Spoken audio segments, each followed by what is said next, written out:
नमस्कार प्रेक्षकांनो, ठरलं तर मग मालिकेच्या आजच्या भागामध्ये आपण पाहणार आहोत. प्रियाला आता बोलवून घेतलेलं असतं कटघऱ्यामध्ये आणि त्याच वेळेला अर्जुनने एक पुरावा कोर्टात सादर केलेला असतो आणि तो पुरावा चैतन्य थ्रू कोर्टात सादर होतो. आता तो पुरावा असतो तो म्हणजे ज्या नोटा आतापर्यंत विलास भाऊला दिल्या होत्या त्या नोटांवर जे असलेले प्रियाचे ठसे, प्रियाच्या ठसांची जी काही प्रिंट असते त्याचे पूर्ण पुरावे अर्जुनने आता कोर्टात सादर केलेले असतात. त्या नोटा देखील आणि त्या नोटांवर असलेले प्रियाचे ठसे हे सगळं आता जेव्हा कोर्टात सादर केलं जातं तेव्हा प्रिया मात्र खूप जास्त घाबरते. प्रिया म्हणत असते की हे कसं शक्य आहे, कारण प्रियाने आतापर्यंत सगळे पुरावे नष्ट केले होते, पण हा पुरावा जो शेवटचा होता तो ती नष्ट करायचं विसरून गेली होती आणि त्यामुळेच त्यावर तिच्या बोटांचे ठसे होते. जेव्हा हे पुरावे कोर्टात सादर केले जातात, जज या पुराव्यांची तपासणी करतात, तेव्हा मात्र प्रियाचे बोटांचे ठसे यावर आहेत हे पूर्णपणे सिद्ध होतं आणि फॉरेन्सिक रिपोर्ट पाहिल्यानंतर जजने सांगितलेलं असतं की हो हे खरं आहे.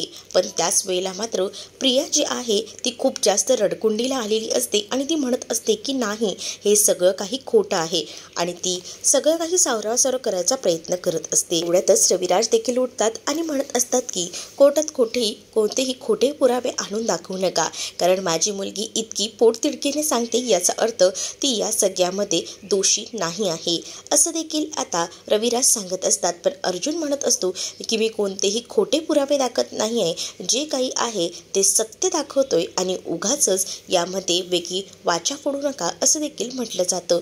त्यावर जज सुद्धा म्हणतात की हो हे पुरावे सगळे दाखवले गेलेले आहेत ते खरे आहेत आणि जेव्हा हे पुरावे खरे आहेत ऐकल्यावर कुसुम त्यासोबत सायलीला प्रचंड आनंद झालेला असतो आणि त्याच वेळेला मात्र आता इथे प्रिया काहीच बोलू शकणार नसते, कारण सगळं काही तिच्या हातून आता निसटून गेलेलं असतं. दुसरीकडे आता अर्जुन जो म्हणत असतो की बघा मिस मधुकर प्रिया, तुम्ही जे काही केलेलं आहे ना ते आता या रिपोर्टमध्ये सिद्ध झालेलंच आहे, त्यामुळे तुम्हाला काही झालं तरी जी आहे ती आता शिक्षा मिळणारच आहे. त्यामुळे बोलताना तोंड सांभाळून बोला, कारण तुम्ही हे सगळं काही केलेलं आहे ना ते फक्त मालामाल होण्यासाठी केलेलं आहे आणि त्यासाठी तुम्ही ही एवढी मोठी सुपारी घेतली. म्हणजेच जो काही खून झाला होता त्यामध्ये सगळ्यात जास्त चूक ही तुमची होती, कारण हा खून साक्षी शिकरे हिने केलेलाच नसून हा खून तुम्ही केलेला आहे असं देखील आता अर्जुन जो आहे तो बोलून तिच्यावर आरोप करू लागतो. म्हणतो की हा खून तुम्हीच केला आहे. खरं तर तुम्हाला विलासलाच काय मधुभाऊंना सुद्धा मारायचं होतं आणि त्यासाठी तुम्ही व्यवस्थित प्लॅनिंग केलेलं होतं आणि हे सगळे पैसे तुम्हाला हवे होते आणि त्यासाठी तुम्ही हा खून केलेला आहे. हा खून तुम्हीच केलेला आहे असं ओरडून ओरडून तो तिला बोलत असतो. त्यावर मात्र आता खोटे आरोप तिच्यावर लागले गेलेले असतात. त्यामुळे ती आता जोरात ओरडते आणि म्हणते की नाही नाही नाही, हा खून मी केलेला नाही, हा खून केलेला आहे तर साक्षी शिकरे हिने आणि या सगळ्याशी माझा काही संबंध नाही. गेले 2.5 वर्ष मी खोटं बोलत होते, पण आता मी स्वतःला या सगळ्यामध्ये अडकवून घेणार नाही असं देखील प्रिया आता म्हणत असते. आणि प्रिया जेव्हा हे सगळं सत्य बोलते ना तेव्हा मात्र प्रचंड संताप जो आहे तो महिपत आणि साक्षीला आलेला असतो, कारण प्रिया आता सगळं काही बोलून जाते आणि म्हणत असते की एवढे दिवस मधुभाऊ जे काही बोलत होते तेच खरं होतं. आता जे काही मी कोर्टात म्हणाली आहे ते खरं आहे, पण याआधी 2.5 वर्ष माझ्याकडनं जे काही स्टेटमेंट बोललं गेलं ते सगळं काही खोटं होतं आणि ते सगळं जे आहे मी बोलली होती ते फक्त साक्षी शिकरे हिच्या बोलण्यावर ना. जर माझ्यावरच हा गेम पलटी होणार असेल ना तर विनाकारण शिक्षा मी भोगणार नाही. मी जे काही केलं नाही त्याची शिक्षा मला भोगायची नाही आहे असं देखील प्रिया आता बोलत असते आणि तिने या सगळ्यामध्ये साक्षीला चांगलंच अडकवलेलं असतं. दुसरीकडे साक्षीबद्दल ती सगळं काही सांगते, म्हणजेच साक्षीनेच मला पैसे दिले होते आणि साक्षीने मला हे सगळं करायला भाग पाडलं. आणि याबद्दल जेव्हा ती सगळं काही सांगत असते तेव्हा कोर्टामध्ये एकच आवाज घुमू लागतो, कारण हा जो काही खून झालेला आहे इतके दिवस कोणालाच कळत नव्हतं की कोणी केला आहे, पण आता जेव्हा ही गोष्ट कळलेली असते ना तेव्हा मात्र आता भूकंपच आलेला असतो. दुसरीकडे महिपत हा प्रियावर कोसळलेला असतो आणि तो म्हणत असतो की तुला ना मी सोडणार नाही, तुला बघ कसं जिवंत गाडतो ते, असं म्हटल्याबरोबर दुसरीकडे मात्र दामिनी उठून उभी राहते आणि म्हणते की जरा महिपत शांत बसा. आणि ती म्हणते की मला हिचं क्रॉस व्हेरिफिकेशन करायचं आहे आणि त्याच वेळेला तिला क्रॉस व्हेरिफिकेशन करण्याची परवानगी सुद्धा दिली जाते. त्याच वेळेला जेव्हा आता तिचं क्रॉस व्हेरिफिकेशन होतं त्यावेळेला तिला सगळे प्रश्न विचारले जातात. म्हणजेच तुम्ही जे काही आता कोर्टात बोललात ते तुम्ही साक्ष अचानक का बदलली आहे असं देखील विचारलं जातं. त्यावेळेला लगेच अर्जुन उठून उभा राहतो आणि म्हणतो की कधीही कोर्टात साक्ष बदलली जात नाही. खरं तर जे सत्य आहे तेच सांगितलं जातं. आतापर्यंत ती खोटं बोलत होती पण इथून पुढे ती खरं बोलत आहे, तर यामध्ये तिने कोणतीही साक्ष बदलली असं तर प्लीज बोलूच नाही असं देखील अर्जुन उठून बोलू लागतो. जेणेकरून दामिनी जी काही चाल खेळत असते ती अर्जुनला पलटवून लावायची असते आणि त्यामुळेच आता अर्जुनने हुशारीने दामिनीला उत्तरं देऊन आता तिला शांतच केलेलं असतं. दुसरीकडे मात्र आता दामिनी विचारत असते की तुम्ही जे काही आता बोललात त्याबद्दल मला जरा सविस्तर सांगा. आतापर्यंत तुम्ही कोर्टात जी काही साक्ष देत होतात ती सगळी काही साक्षीच्या जवळची होती, म्हणजे साक्षीच्या बरोबरीने तुम्ही तिच्याबरोबर बोलत होतात. मग आता अचानक तुम्ही ही साक्ष बदलली का? त्यावर आतापर्यंत 2.5 वर्ष मी खोटं बोलत होते, 2.5 वर्ष मी सगळं काही साक्षीच्या सांगण्यावरना करत होते, पण आता नाही. आता मला कळलेलं आहे की उगाच मी जे काही केलेलं नाही त्याची शिक्षा मी का भोगू, आणि त्याचसाठी मी तुम्हाला हे सगळं सत्य सांगत आहे. आतापर्यंत मी कोर्टात खोटं बोलले पण आता नाही. 2.5 वर्ष मी या सगळ्यांना फसवलं, पण मधुभाऊ आतापर्यंत जे बोलत होते ते सगळं काही खरं आहे. हा खून खरं तर या साक्षी शिकरे हिनेच केला आहे असं देखील आता प्रिया जी आहे ती पुन्हा बोलत असते. आणि त्या दिवशी कुणाच्या रात्री जे जे काही झालं ते बोलणार तेवढ्यातच दामिनी तिला थांबवते, कारण दामिनीला आता प्रियाचं स्टेटमेंट खरं तर बदलवायचं असतं, पण तिने जी काही आता प्रियाने चाल खेळलेली असते स्वतःच्या अंगावर आलेलं असतं, म्हणून सगळं काही तिने उलट ढकललेलं असतं. त्यामुळे आता दामिनीची सुद्धा बोलती बंद झालेली असते. तिला सुद्धा आता पुढे प्रश्न काय विचारायचे हे समजत नसतात ती जागेवर जाऊन बसते. पण आता असलेली तिकडे बसलेली साक्षी ती मात्र आता पुरती घाबरलेली असते.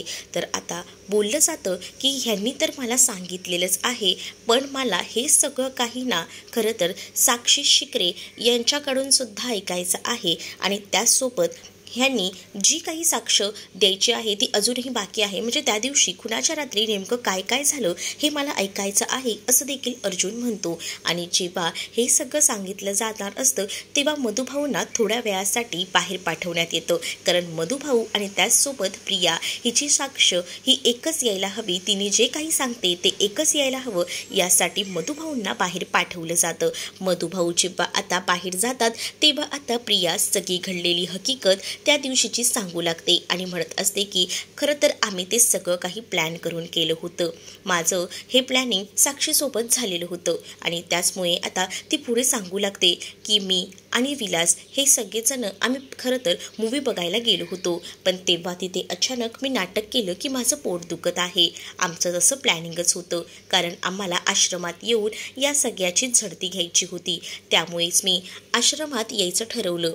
तर दुसरीकडे मात्र मला त्याच दिवशी कळलं की विलास जो आहे तो महिपतचा माणूस आहे. याआधी मला माहिती नव्हतं की हा महिपतचा माणूस आहे तेव्हा मला कळलं होतं की हा महिपतचा माणूस आहे, आणि त्यावेळेला मी चकितसुद्धा झाले होते की हे सगळं काय चाललं आहे. त्याच वेळेला आता जेव्हा हे तिकडे पोचले होते नेमके तेव्हाच मधुभाऊसुद्धा तिथे आले होते आणि मधुभाऊंनी सगळं अस्ताव्यस्त झालेलं पाहिलं होतं, कारण आश्रमातलं सामान सगळीकडे पसरलं गेलं होतं. जे पेपर ती लोक शोधत होते ते पेपर त्यांना सापडत नव्हते आणि म्हणूनच हे सगळं काही पसारा झाला होता. तेवढ्यातच मधुभाऊ तिथे येतात आणि म्हणू लागतात की तुझ्यावर मी इतका विश्वास ठेवला आणि तू हे सगळं असं केलं का. हे सगळं खरं तर ते विलासला बोलत असतात. आता त्यांची खूप जास्त झटापट होते. खरं तर त्यांना मधुभाऊंना संपवायचं असतं आणि त्यामुळे आता ही जो जास्त झटापट झालेली असते आणि त्यामध्ये पिस्तूल खरं तर साक्षीच्या हातात असते आणि साक्षीच्या हातात असलेली पिस्तूल साक्षीकडनं दाबली जाते आणि त्यामुळे त्यातून बंदुकीतून गोळी बाहेर येते आणि ते डायरेक्ट जाऊन विलासला लागते. विलासला बंदुकीची गोळी लागल्यामुळे विलास जागेवरच आता पडतो आणि जेव्हा विलास जागेवरच पडतो ना, तेव्हा विलासचा खून झाला आहे हे तर तिथे सिद्ध झालेलंच असतं. पण त्यावेळेला जे काही पुरावे होते, म्हणजेच तिथे मधुभाऊ देखील होते, त्या मधुभाऊंना सुद्धा मीच मारलं जेणेकरून ते समजायला नको.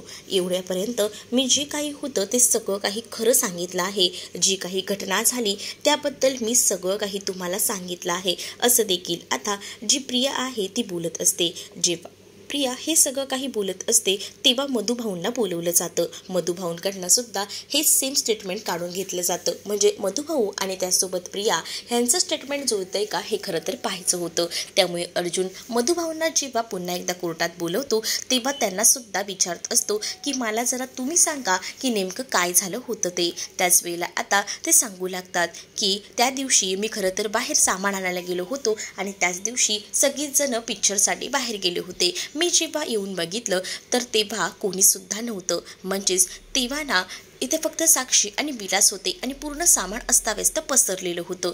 तेव्हाच मला कळलं की या सगळ्यामागे काहीतरी गोंधळ आहे आणि जी काही प्रियाने साक्ष दिलेली असते ती साक्ष सेम जी आहे ती खरं तर मधुभाऊने दिलेली असते. प्रियाला आता कडघऱ्यामधून उठवून गुन्हेगारांच्या खुर्चीवर बसवलं जात असतं आणि तिथे आता साक्षीला बोलवलं जातं.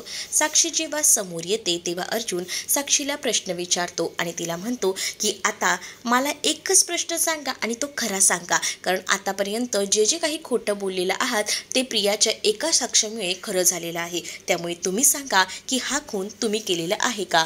तर आता जजसुद्धा साक्षीला खरं बोलण्यास प्रवृत्त करत असतात आणि साक्षीला म्हणत असतात की आतापर्यंत ज्या काही घटना झालेल्या आहेत त्या तर सांगितल्या आहेत, पण आता तुम्ही हेही सांगा की हा खून तुम्ही केलाय का. त्यावर साक्षी आता खरी कबुली देते आणि म्हणत असते की हो, हा खून मी केला आहे माझ्या या 2 हातांनी. त्या दिवशी घडलेला सगळा प्रकार ती देखील सांगू लागते आणि खरं तर या सगळ्या प्लॅनमध्ये मला साथ देणारी दुसरी तिसरी कोणी नाही तर ही प्रियाच होती. हिनेच मला या सगळ्यामध्ये हे सगळं करायला साथ दिली. या हातानेच मी हा खून केला आहे असं देखील आता ती डोळ्यात पाणी आणत म्हणत असते. तर त्याच वेळेला तुम्ही सगळे पुरावेसुद्धा नष्ट करायचा प्रयत्न केलात हेही तितकंच खरं आहे ना, असं अर्जुन म्हणतो. त्यावर मात्र आता सायलीला अशी चिंता लागून राहिलेली असते की हे तर सगळं सिद्ध होतंय पण मधुभाऊ आपले सुटायला हवेत. तर दुसरीकडे साक्षी जी आहे ती म्हणत असते की पुरावे मी नष्ट केलेले नाहीत, पुरावे नष्ट करायला मला मदत केलेली आहे ती म्हणजे या प्रियाने सगळे पुरावे नष्ट केले. जेव्हा खून झाला तेव्हा मी तातडीने तिकडनं निघून गेले. मला जराही थांबता आलं नाही कारण मला खूप मोठा धक्का बसला होता. माझ्या हातून हे सगळं काही चुकून घडलं होतं आणि जेव्हा माझ्या हातून हे सगळं घडलं तेव्हा हे सगळे पुरावे नष्ट करायचं काम प्रियाने केलं होतं. प्रियाने सगळं काही केलं पण लास्टचे तिचे जे काही नोट्यांवरचे ठसे होते ते राहिले आणि त्यामुळे आता घरातलेच म्हणजे सुभेदार कुटुंबातील सगळेच मेंबर्स एकदमच शॉकमध्ये असतात. कारण प्रियाकडून जी काही आता करळ उकली गेलेली असते त्यामुळे तर आधी ते शॉक असतातच, परंतु आता साक्षीने सुद्धा प्रियाबद्दल सगळी कबुली दिलेली असते त्यामुळे आता सगळ्यांनाच खूप मोठा धक्का बसतो. आता या सगळ्यामध्ये हे तर कळून चुकतं की प्रियासुद्धा दोषी आहे आणि त्याचसोबत साक्षीसुद्धा. तर साक्षीने आता हा सगळा बदला घेतलेला असतो कारण प्रियाला इतके दिवस त्यांनी पोचलेलं असतं पण प्रियाने अचानक शेवटच्या क्षणाला जी काही साक्ष बदललेली असते त्यामुळेच आता तिला हे सगळं बोलावं लागलेलं असतं. कोर्टामध्ये मात्र अर्जुन आता म्हणत असतो की आता हे तर सिद्ध झालेलं आहे की हा खून जो आहे तो खरं तर साक्षी शिकरे हिने केलेला आहे आणि त्यांना सपोर्ट म्हणून पुरावे नष्ट करायचं काम प्रिया मधुकर यांनी केलंय. हे जेव्हा आता अर्जुन म्हणतो तेव्हा प्रिया तातडीने जागेवरून उठते, रविराजांकडे जाते आणि रविराजांची माफी मागत असते. बाबा, माझ्याकडनं चूक झाली, मला माफ करा. रविराज तिचं काही ऐकत नाही. त्यानंतर प्रिया तातडीने मधुभाऊंकडे जाते आणि मधुभाऊंना म्हणते की प्लीज मधुभाऊ मला माफ करा ना, माझ्याकडनं चूक झाली, पुन्हा अशी चूक होणार नाही, प्लीज ना मधुभाऊ प्लीज, असं बोलून ते रिक्वेस्ट करत असते. पण इकडे जज जे असतात ते म्हणत असतात की हे सगळं कोर्टात चालणार नाही आणि त्याच वेळेला रविराजांना सुद्धा सांगितलं जातं की तुमच्या अशिलाला समजवा नाहीतर याचे परिणाम भोगावे लागतील. दुसरीकडे मात्र आता साक्षीने गुन्हा कबूल केलेला असतो त्यामुळे आता दामिनी सुद्धा काहीच करू शकणार नसते. दामिनी जी आहे ती पुढे येऊन उभी राहते आणि ती म्हणत असते की खरं तर साक्षी शिकरे यांनी आतापर्यंत गुन्हा कबूल केला नव्हता पण आता जे काही त्यांनी सांगितलं आहे ते सगळं खरं सांगितलं आहे. त्यामुळे मला एवढंच वाटतं की ज्यांच्याकडनं ती गोळी चुकून लागली गेलेली आहे, त्यामुळे त्यांनी मुद्दाम काही केलेलं नाही. त्यामुळे मला कोर्टाला एकच विनंती करायची आहे की शिक्षा तिची कमीत कमी व्हावी असं ती सांगत असते. दुसरीकडे मात्र अर्जुन उठून उभा राहतो आणि अर्जुन म्हणत असतो ही माझी कोर्टाला हीच विनंती आहे की जवळजवळ 2.5 वर्षे कोर्टाची दिशाभूल केली जात आहे. हा खून इतका सहज होता आणि सहज सांगू शकले असते, पण ही खून करण्याची प्रक्रिया त्यासोबत जे काही झालं होतं त्यांचे पुरावे नष्ट केले आणि हे सुद्धा यामुळेच हा सगळा प्रकार इतका वाढला. त्यामुळे ह्या दोघींनाही कडकातली कडक शिक्षा व्हायला हवी, जेणेकरून पुन्हा कोणी असं काम करण्यासाठी पुढे धजावणार नाही असं देखील अर्जुन आता म्हणत असतो. त्याच वेळेला आता जज देखील म्हणत असतात की हो तुम्ही बोलताय ते बरोबर आहे आणि आता पूर्णपणे निकालापर्यंत ही गोष्ट आलेली असते. दुसरीकडे मात्र आता खरं तर पूर्णाचींना जेव्हा हे सगळं कळतं तेव्हा पूर्णाचींना जबरदस्त धक्का बसलेला असतो, कारण आतापर्यंत त्यांनी तन्वी म्हणून प्रियाकडे पाहिलेलं असतं आणि आज या तन्वीनेच जी काही कोर्टात साक्ष दिलेली असते, खुनीला सपोर्ट केलेला असतो, हे कुठेतरी आता त्यांच्या मनाला लागत असतं आणि त्यामुळे त्या खूप जास्त दुःखात असतात. तर आता दामिनी केस तर हरलेलीच असते, त्यामुळे तिचं तोंड पडलेलं असतं. साक्षीला प्रियाचा प्रचंड राग येत असतो, कारण ती आता या सगळ्यामध्ये पुरती अडकली जाणार असते. तर दुसरीकडे महिपत हा सुद्धा प्रचंड घाबरलेला असतो, कारण इतकी वर्ष त्यांनी आपल्या मुलीसाठी खूप काही काही केलेलं होतं आणि आता शेवटच्या क्षणाला अर्जुनने ती केस ज्या पद्धतीने पलटवलेली असते त्यामुळे आता महिपतला सुद्धा हार पत्करावी लागलेली असते. तर पुढील भागात आपल्याला पाहायला मिळतं जी प्रिया आहे तिला कोर्टाकडनं 7 वर्षाची शिक्षा सुनावली जाते. त्यामुळे प्रियाच्या हातात हतकडी बांधली जाते आणि प्रियाला घेऊन जात असतात. त्याच वेळेला प्रिया आपल्या सुभेदार कुटुंबाला शेवटचं भेटू पाहत असते आणि सगळ्यांची माफी मागत असते. तिला असं वाटत असतं की सगळ्यांची आपण रडून माफी मागितली तर सगळीच जण नक्कीच आपल्याला माफ करतील, पण आता हे असं होत नसतं, कारण पूर्णाचींना प्रचंड राग आलेला असतो. या सगळ्यामध्ये सुभेदारांच्या घराची इज्जत तर वेशीवर टांगली गेलेलीच असते. त्याचसोबत त्यांनी तन्वी म्हणून तिच्यावर जो काही विश्वास ठेवला होता तो विश्वास सुद्धा आता प्रियाने गमावला होता. पूर्णाची प्रियाच्या जोरदार कानाखाली वाजवतात आणि म्हणतात की हिचाने आमचा काहीच संबंध नाही, हिला घेऊन जा, हिचा आमच्या घराशी सुद्धा काहीच संबंध नाहीये असं रागारागाने पूर्णाची आता बोलत असतात. दुसरीकडे प्रिया आता कल्पनाला मस्का लावायचा प्रयत्न करत असते आणि कल्पनाला म्हणत असते की आई तू तरी बोल ना, प्लीज ना, तुम्ही तरी समजून घ्या. परंतु कल्पना सुद्धा आता प्रचंड चिडलेली असते, कारण कल्पनाला खोटं बोललेलं सहन होत नाही. कल्पना जोरात प्रियाच्या कानाखाली लावते आणि इतके दिवस तुझ्यावर विश्वास ठेवला याचं हे फळ देतेस का असं देखील ती आता म्हणत असते. हे जेव्हा काही आता कल्पना म्हणू लागते ना तेव्हा मात्र आता खूप जास्त संतापलेली असते कल्पना, पण प्रियाला मात्र सगळ्यांचा मार खावा लागतो. दुसरीकडे प्रियाला असं वाटतं की आता सायली आली आहे तर सायलीला तरी मी सांगते माझ्याकडनं चूक झाली, मला माफ कर. ती नक्कीच मला माफ करेल, कारण सायली जी आहे ती चांगल्या मनाची आहे हे सुद्धा प्रियाला माहिती असतं. जेव्हा सायली प्रियाच्या समोर येऊन उभी राहते तेव्हा सायली सुद्धा प्रियाचं थोबाड फोडते, कारण आतापर्यंत मधुभाऊंना जो काही त्रास झाला होता तो फक्त प्रियामुळे झाला होता आणि त्यामुळे आता सायली एकदमच आक्रमक होऊन तिचं थोबाड फोडते आणि म्हणत असते की तुझ्या कर्माची फळं आहे ती आणि ती तुला भोगावीच लागणार आहेत. आता 7 वर्ष जेलमध्ये सडायचं, तोंडातनं एकही शब्द काढायचा नाही असं देखील आता सायली म्हणू लागते. सायलीने आता हे म्हटल्याबरोबर घरातले सगळेजण सायलीच्या बाजूने असतात. तर तुम्हाला हा भाग कसा वाटला हे नक्कीच मला कमेंटमध्ये सांगा आणि अशाच नवनवीन भागांसाठी आपल्या चॅनलला सुद्धा सबस्क्राईब नक्कीच करा. चला तर मग भेटूया पुढच्या भागामध्ये. तोपर्यंत टाटा बाय.